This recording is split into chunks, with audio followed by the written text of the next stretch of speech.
Hello and welcome to this HowTech video tutorial. In this video, we're going to be showing you how to graph a function in Excel. So to start off, we need to just put down a table of values. We'll start with the X values, and we can select that.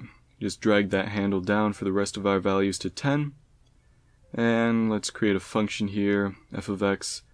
What do we want this to be equal to? We'll just type in equals, and we want it to be equal to this cell to the power of 3 plus, say, that same cell to the power of maybe just 2.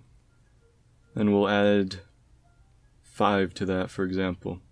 And we'll just drag that function down, and there we have our values. So we can go ahead and insert, and we're just going to go ahead and insert a scatter plot with smoothed lines.